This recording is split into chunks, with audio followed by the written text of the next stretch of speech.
Bien, nous avons maintenant une clé USB parfaitement assemblée, un bouchon, des connecteurs, le connecteur, les coques, tout va bien. Nous allons donc maintenant travailler sur les apparences et sur l'aspect, ainsi que les matériaux de notre clé USB, et puis travailler un petit peu sur ça, oui, sur son aspect. Donc, première des choses que je peux faire, c'est préciser le matériau, indiquer à SolidWorks quel matériau j'utilise pour ma clé USB. Donc, par exemple, je vais prendre ma coque, une coque extérieure, la face B, et je vais faire bouton droit, matériaux, éditer le matériau. Dans éditer les matériaux, j'ai plusieurs types de matériaux préenregistrés. Moi, je vais sélectionner du plastique et je vais la faire, par exemple, en PP coprolymère. Alors, je vais regarder voir si l'apparence... Voilà, en PPE sera très bien appliqué. Et là, si je quitte, je vois que mon bouchon est devenu blanc, c'est-à-dire qu'il a bien le matériau, la couleur, l'aspect par défaut du matériau. Je peux faire pareil pour tout, donc la face A aussi, matériau, éditer le matériau, ou alors je peux même sélectionner normalement tous les éléments qui font dans le même matériau. Éditer le matériau, donc je vais prendre plastique, je crois que c'était PP copolymère, c'est où, c'est où, c'est où?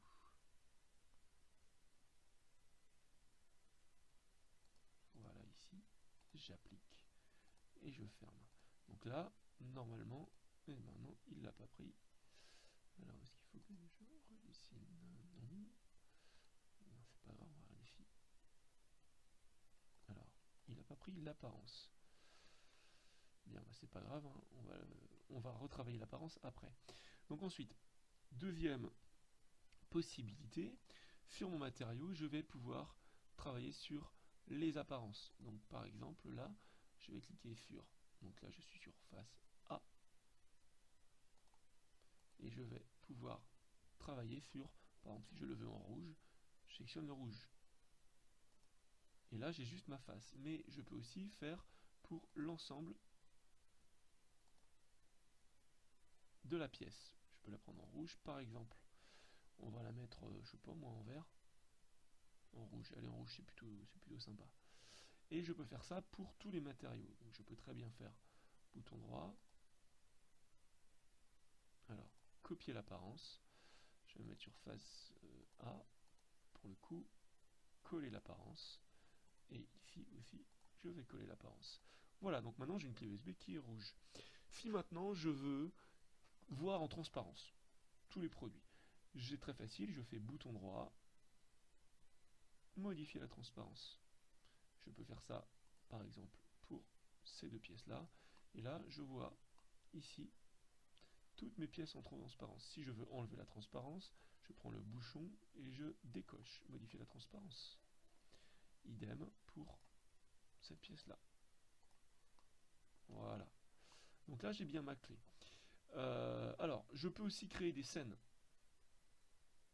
Alors, pour créer des scènes, il faut cliquer ici et faire... voilà, c'est sur le fond.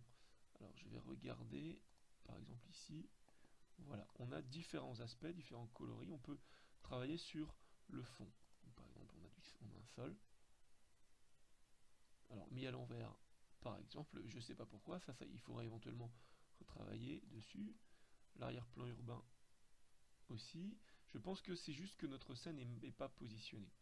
Mais on peut tout à fait, voilà, revenir dans les aspects idéaux. Bon, dernière petite chose. J'aimerais maintenant, pardon, excusez-moi, ça je vais le fermer. Voilà, je vais juste rajouter du texte parce que ça me fait plaisir dessus sur la par exemple la face A. Donc je vais aller dans éditer la pièce directement dans l'assemblage. Je vais créer une esquisse qui est que je veux sur la face supérieure de l'assemblage. Et sur cette esquisse, je vais me mettre donc vue de dessus, l'autre dessus, le dessous donc, et je vais mettre mon texte, par exemple, je vais mettre CIT, sauf que CIT, je veux le déplacer, je je veux pas qu'il soit là, je veux lui indiquer. Alors, je veux le mettre par exemple plutôt ici. Je peux positionner très précisément son endroit si je crée une ligne d'esquisse, ce que je n'ai pas créé auparavant, mais je peux tout à fait le faire. Par exemple, je vais le mettre sur une ligne parfaitement verticale qui va de là au point milieu ici. Je veux que ce soit une ligne par contre de construction. Donc je vais la sélectionner, je vais cocher pour la construction. Et je veux maintenant, quand je double-clique ici, je veux indiquer que ça suivra cette ligne-là. Et je veux que ce soit au milieu de la ligne. Alors après, au milieu, je peux faire à peu près ce que je veux avec. Je peux modifier, bien entendu, la police et les caractères en cochant utiliser la police du document. Je vais prendre, je sais pas moi, du Schiller, c'est rigolo. Et je vais les mettre en point. Alors, je vais les mettre en. Là, on est à 3,5 mm. Je vais mettre 10 mm. Peut-être que c'est quelque chose de propre. Voilà, sauf que c'est quelque chose de propre, mais moi, j'aimerais décaler un peu mon texte. Donc, je vais supprimer ma référence à la ligne. Je vais supprimer ma ligne. Non, hop, voilà. Je vais supprimer. Je vais mettre une orientation ici à 90. Normalement, je peux le faire. Alors, comment? Je suis en train de chercher.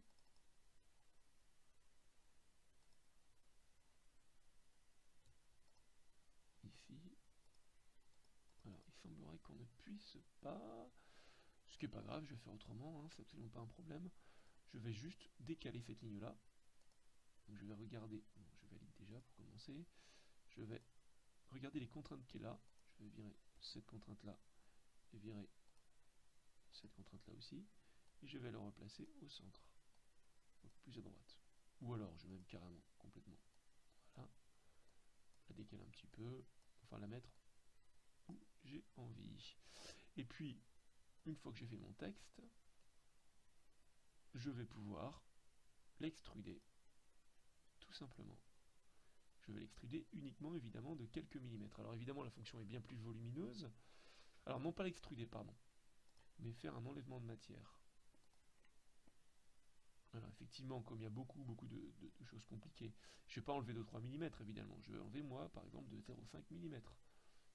Juste histoire que l'on voit le texte.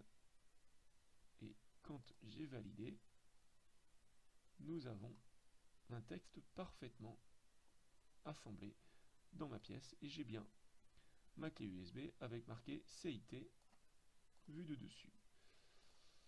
Vue de dessous, pardon. Voilà, donc à partir de là, je crois qu'on a déjà, on vous a présenté beaucoup de choses.